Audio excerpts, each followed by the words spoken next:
श्री स्वामी समर्थ. नमस्कार.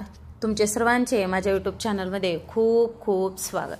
तुमच्या सर्वांच्या इच्छा मनोकामना पूर्ण होत हीच स्वामी महाराजांच्या चरणी प्रार्थना करते आणि आजच्या आपल्या एका नवीन व्हिडिओला सुरुवात करते.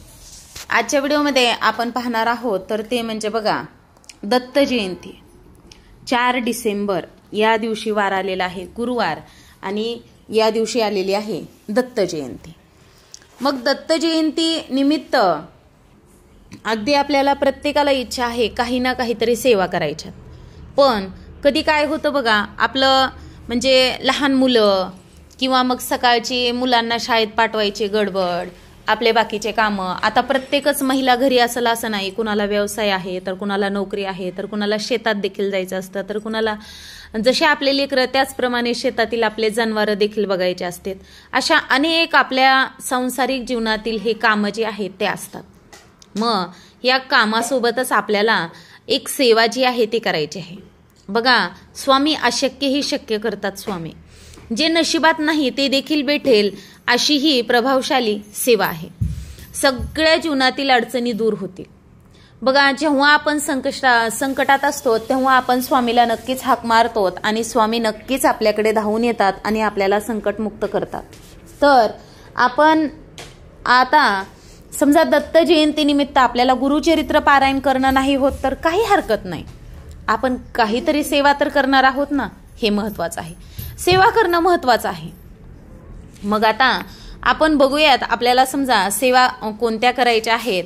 तर तुम्ही व्हिडिओ शेवटपर्यंत नक्कीच पहा. व्हिडिओला नवीन असता लाईक करा, शेअर करा आणि असेच नवनवीन अध्यात्माचे व्हिडिओ पाहण्यासाठी चॅनलला सबस्क्राईब देखील नक्कीच करा आणि कमेंटमध्ये श्री स्वामी समर्थ लिहायला विसरू नका. बघा, या सांसारिक जीवनामध्ये आपल्याला अध्यात्म आणि भगवंताच्या सेवा देखील तितक्याच महत्त्वाच्या आहेत. आता आपण दत्त जयंतीपर्यंत नक्कीच आणि आपल्याला निश्चितच सेवा ही करायची आहे, जेणेकरून या दत्त जयंती सप्ताहाच्या काळात जे दत्त तत्व असतात ते अधिक प्रमाणात जागृत असतात. आणि मग याच दत्त लहरीचा आपल्याला आपल्या जीवनामध्ये खूप शुभ लाभ होणार आहे. म्हणूनच आपल्याला सेवा जी आहे त्या 1000 पटीने जास्त जरी केल्या आपण तरी देखील चालेल. अगदी बघा, नामस्मरणापासून आपण सेवा करू शकतो.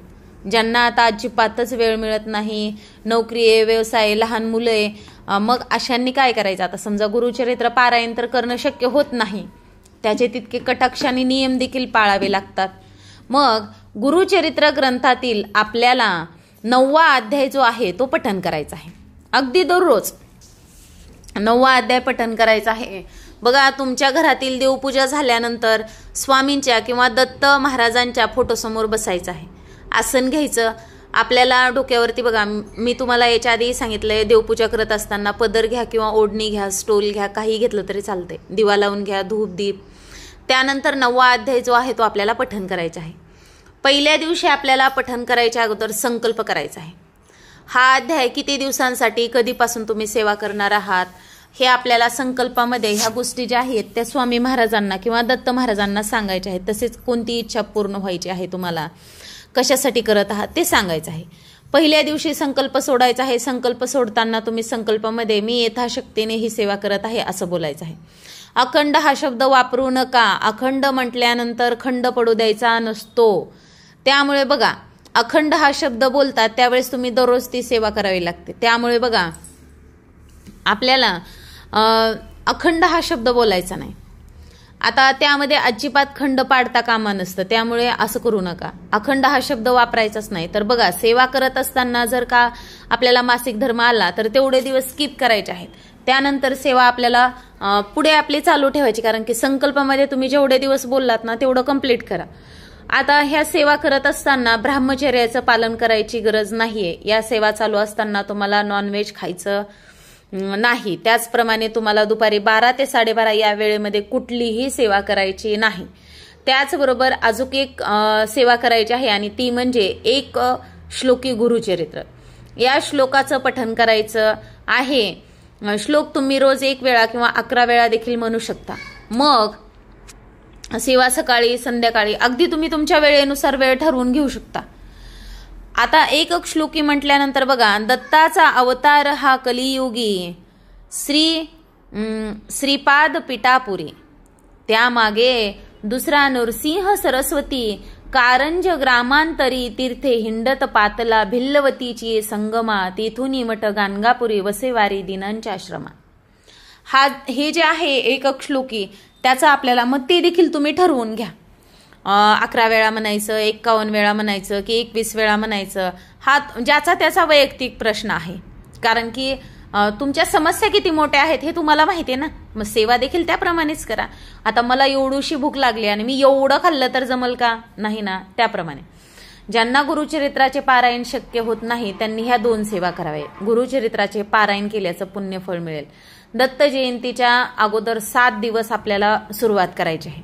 मग तुम्ही स्वामींच्या केंद्रात जाऊन देखील करू शकतात. गुरुचरित्राचे पारायण कसं करायचं याविषयीचे देखील आपल्या चॅनलवरती व्हिडिओ जो आहे तो अपलोड केलेला आहे. तसेच बघा, आता आपण गुरुचरित्र पारायण जरी समजा करणं शक्य नाही झालं तर मग तुम्ही हा अध्याय वाचा किंवा मग स्वामी चरित्र सारामृतात जे आहे त्याचे 3-3 अध्याय पठन करा किंवा 7 करा किंवा मग एकाच बैठकीत 1 ते 21 अध्याय पठन करा किंवा मग 14वा अध्यायाचे पठन करा.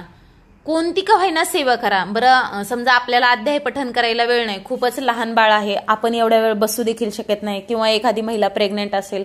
आता बघा, 8वा 7वा महिना असेल तर एवढा वेळ बसणं शक्य होत नाही. मग अगदी तुम्ही श्री स्वामी समर्थ हा मंत्र जप करा किंवा मग दिगंबरा दिगंबरा श्रीपाद वल्लभ दिगंबरा हे म्हणू शकतात.